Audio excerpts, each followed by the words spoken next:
Hey guys, welcome back to my channel. চলে এসেছি আমি পিউপুরান দুর্গাপুর। সবাই কেমন আছো? আশা করছি সকলেই ভালো আছো। গুড ইভিনিং সবাইকে। আজকে সন্ধ্যা থেকে ব্লগটা স্টার্ট করলাম। ভেবেছিলাম ব্লগটা করবো না, কারণ হচ্ছে ভিডিও রয়েছে তোমাদের দেওয়ার মতন, তো হলো না সেটা আজকে সম্ভব। তোমাদের দাদাভাই যেহেতু আজকে আমাদের ঘাট কাট ছিল, সেহেতু নখ টোক কাটার ব্যাপার ছিল, তাড়ি ওইখানে লেট হয়ে গেল, ওর জন্য হলো না।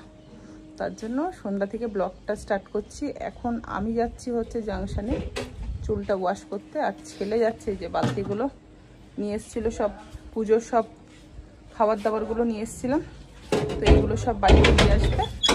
আমি আর বাড়ির দিকে যাব না, ওকে ফোন করে দেবো, অটো গাড়ি করে ওখান থেকে চলে আসবে, এদিক দিয়ে বাড়ি চলে আসবে। কোথায় যাবি তুই? কোথায় যাবি? খুব মজা না? খুব মজা। বন্ধুরা চলো যেতে যেতে তোমাদের সাথে কিছু কথা শেয়ার করি।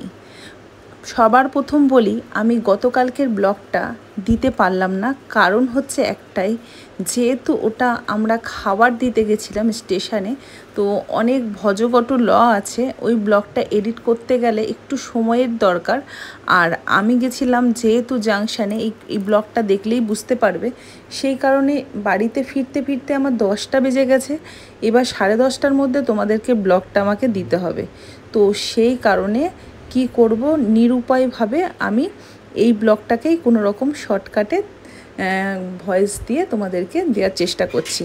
তো একটু অ্যাডজাস্ট করে নিও, কালকে আগের দিনের ব্লগটা পাবে, তারপর থেকে আশা করি ঠিক হয়ে যাবে। তোমাদের সাথে কথা বলতে বলতে আমি চলে এসেছি জাংশন মালে। আমি এখানে নেমে যাব, তারপরে ছেলে আর কিটি চলে যাবে মামা বাড়িতে ওর, দিয়ে আমার যখন হয়ে যাবে ওদের ফোন করে দেবো, ওখান থেকে দিদির ছেলে একটা অটো গাড়ি ঠিক করে দেবে, ওরা ওই গাড়িতে চলে আসবে, ওই গাড়িতেই আমি বাড়ি চলে যাব।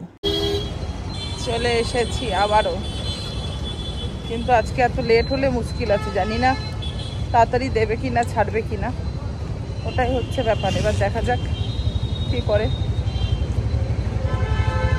কালকে রাতেবেলা জানো তো ঘুমাইনি, পুরো এই পাশ থেকে এই পাশ মাথাটা এত যন্ত্রণা করছে, এত যন্ত্রণা করছে,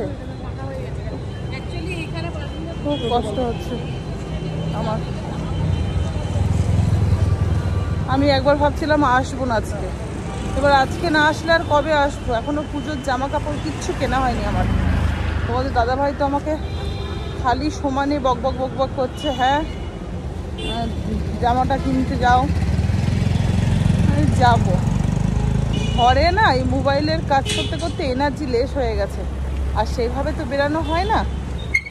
চলো ভিতরে যাই, দেরি হয়ে যাবে না। চলো বন্ধুরা, ফাইনালি চলে এসেছি। জায়গাটা কি সুন্দর লাগছে না? কেউ থাকলে বলতাম একটু ফটো তুলে দিতে, কেউ তো নেই। ছেলে চলে গেল কিটি সোনাকে নিয়ে। কিটি সোনা না থাকলেই ছেলেকে বলতাম যে আমার সাথে একবারে এখানে হয়ে যেতে, কিন্তু এই যে কিটি সোনা আছে, ওকে নিয়ে তো আসা যাবে না। আর এখানে দেখো প্রোগ্রাম হচ্ছিল, এখন প্রোগ্রাম হচ্ছে না।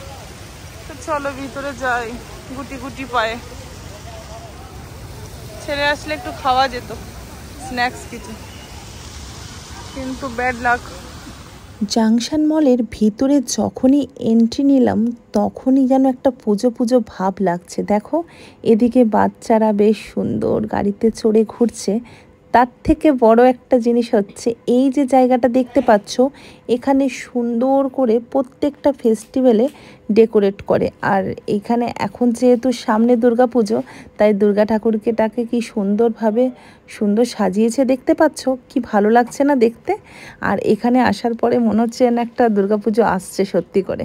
ঘরে থাকি তো অত টের পাই না, বাইরে বেরিয়েছি বলে বুঝতে পারছি।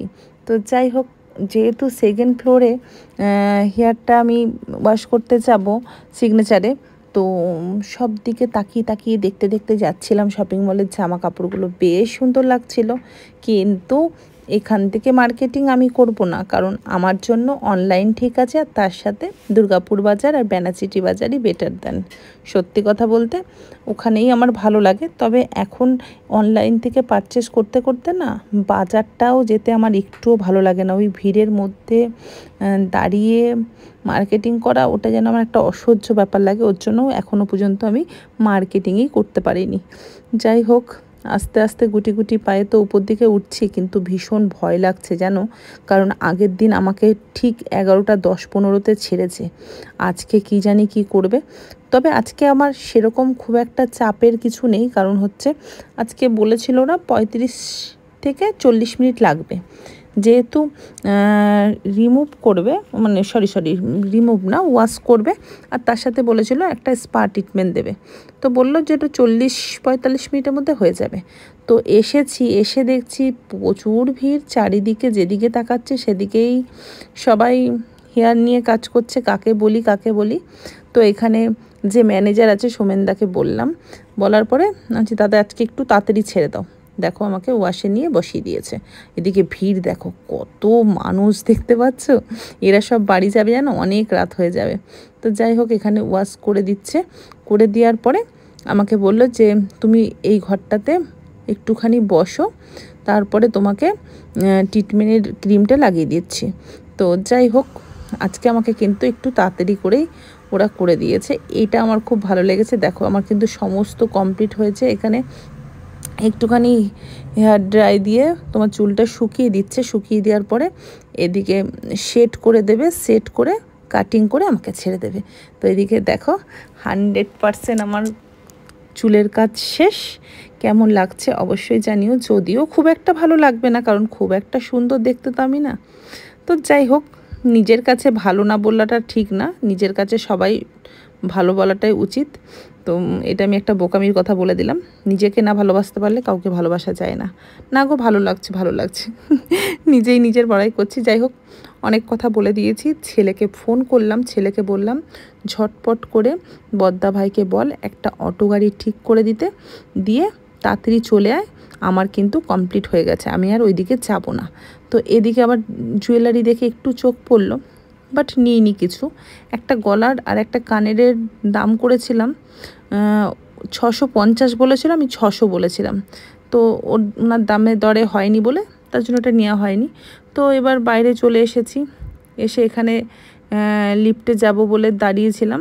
তো লিফট এলো, নিচে নামলাম, ছেলের জন্য একটু KFC থেকে খাবার নেব, কারণ সত্যি কথা বলতে এদিকে খুব একটা তো আসা হয় না, আর সেইভাবে ছেলেকে মানে KFC থেকে খাওয়ানো হয় না। কিন্তু অনেক দিন ধরে ছেলে বায়না করছিল, মাঝখানে 50% অফ দিচ্ছিল সেই সময় থেকে। তো ভাবলাম যে না, আজকে যখন এসেইছি আর এখন মোটামুটি এই মুখে আসার আর কোনো প্রয়োজন নেই, কারণ কাজ সব কমপ্লিট করে ফেলেছি। তার জন্য ভাবলাম যে আবার কবে আসি না আসি, ছেলের জন্য নিয়ে নিই।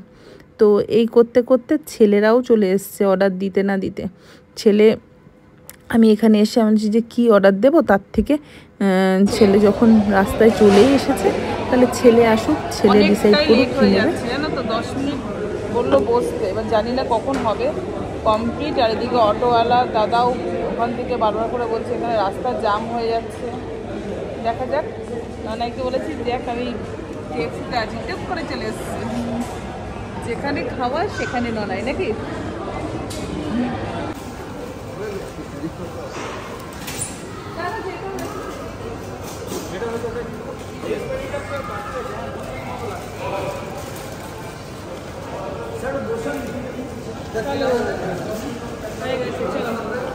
চলো